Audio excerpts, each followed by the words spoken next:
हम सबका भगवान एक है, हम सब एक है, हम सबका धर्म एक है। ईश्वर का परिचय कि क्या हमारा जो भगवान है, संसार को बनाने वाला जो ईश्वर है, कभी मर सकता है क्या?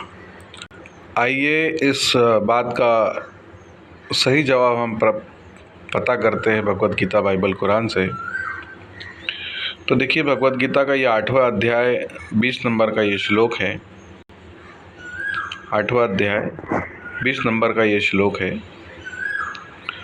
परस्मातु भावोऽन्यो व्यक्तो व्यक्त सनातनः यः स सर्वेषु भूतेषु नश्यत्सु न विनश्यति। इसका भावार्थ है, उस अव्यक्त से भी अति परे। ईश्वर क्या है? अव्यक्त है। उस अव्यक्त से भी अति परे दूसरा अर्थात विलक्षण जो सनातन अव्यक्त भाव ईश्वर है, वह संपूर्ण प्राणियों के नष्ट होने पर भी नष्ट नहीं होता। अब इसको डिकोड करते हैं, समझते हैं इसके तत्व ज्ञान को। उस अव्यक्त से भी अति परे ईश्वर क्या है? उसको उससे भी अति परे है। दूसरा यानी अर्थात विलक्षण जो सनातन अव्यक्त भाव ईश्वर है। तो ईश्वर का नाम क्या है? ईश्वर का नाम एक सनातन नाम, ईश्वर का एक सनातन नाम है। वह संपूर्ण प्राणियों के नष्ट होने पर भी नष्ट नहीं होता। तो सनातन का जो असली जो मतलब है वो ये है कि ईश्वर का एक गुण है, कभी नष्ट न होने वाला, सदा सदा जीवित रहने वाला, हमेशा रहने वाला। ये सनातन ईश्वर का एक गुण है और ये सनातन ईश्वर का ही एक नाम है। ठीक है। अब जो बोलते हैं सनातन धर्म, तो धर्म क्या है? धर्म का जो शब्द आया है वो ध्रुव से आया है। ध्रुव का मतलब क्या है? ध्रुव का मतलब होता है धारण करना, मान लेना, स्वीकार करना, आज्ञाकारी हो जाना। अब किसका आज्ञाकारी हो जाना? एक होता है किसी गुरु का आज्ञाकारी हो जाना, किसी संत का आज्ञाकारी हो जाना, किसी मनुष्य का आज्ञाकारी होना, किसी इच्छाओं का आज्ञाकारी हो जाना, इच्छाओं का दास हो जाना, है ना। अलग अलग चीज़ों के आज्ञाकारी हो सकते हैं। लेकिन सनातन, अगर धर्म के आगे सनातन लग गया तो वो क्या होगा? ईश्वर के आज्ञाओं का पालन करने वाला ये सनातन धर्म होगा। ठीक है।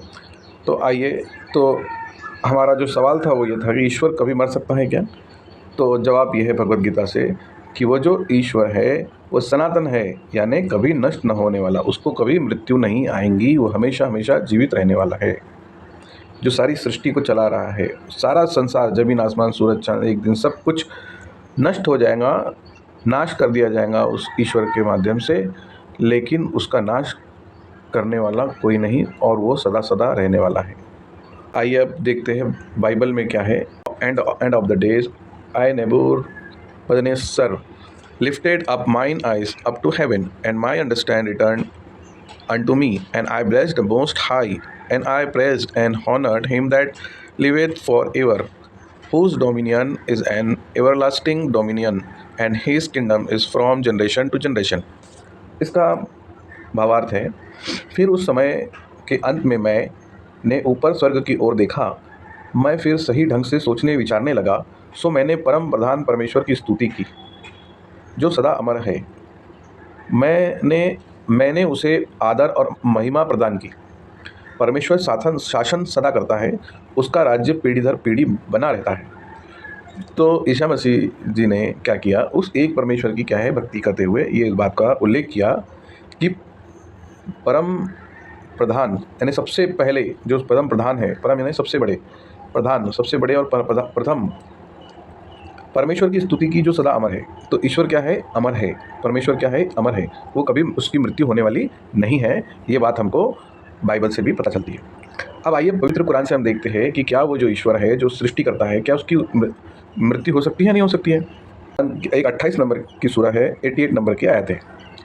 वला तदऊ मअल्लाहि इलाहन आखर ला इलाहा इल्ला हु कुल्लु शैइन हालिकुन इल्ला वजहहु लहुल हुक्मु व इलैहि तुरजऊन। तो इसका भावार्थ क्या है? और वो जो ईश्वर है, वो जो अल्लाह है, उसके साथ किसी और इष्ट पूज्य को न पुकारना। उसके समान कोई इष्ट पूज्य नहीं। हर चीज़ नाशवान है सिवाय उसके स्वरूप के, उसके अस्तित्व के। देखिए यहाँ पे कितनी स्पष्ट बात बताई गई है। इसके तत्वज्ञान को थोड़ा सा ध्यान दीजिएगा। उस ईश्वर के साथ किसी और इष्ट पूज्य को न पुकारना, यानी इष्ट कौन है? एक ईश्वर ही है, वही मालिक है, वही एक इष्ट है। उसी की उपासना तुम करो, उसी की भक्ति करो, उसके आज्ञा का पालन करो, उसी से प्रार्थना करो, किसी और से प्रार्थना उपासना न करो। उसके समान कोई इष्ट पूज्य नहीं। उसके समान क्यों उसके समान नहीं है? क्योंकि हर चीज़ नाशवान है सिवाय उसके स्वरूप के, उसके अस्तित्व के।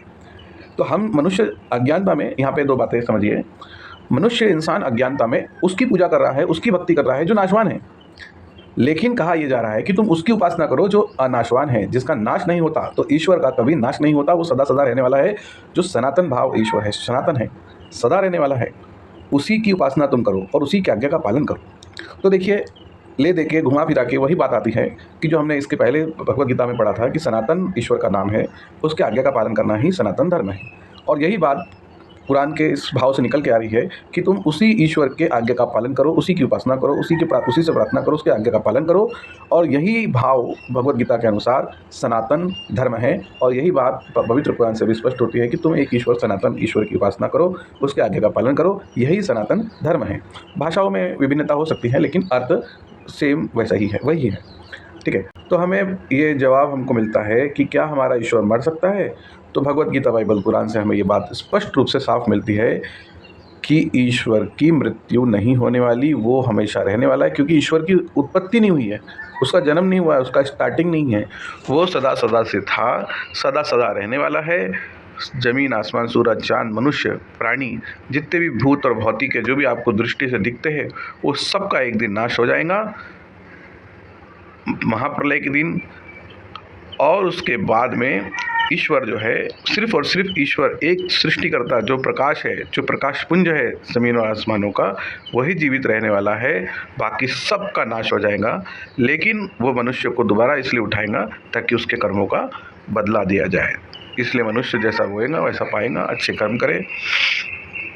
जुड़े रहिए, चैनल को सब्सक्राइब कर लीजिए, ज्ञान को धीरे धीरे प्राप्त करिए और अपने अमर जीवन के लिए प्रयास करिए। धन्यवाद।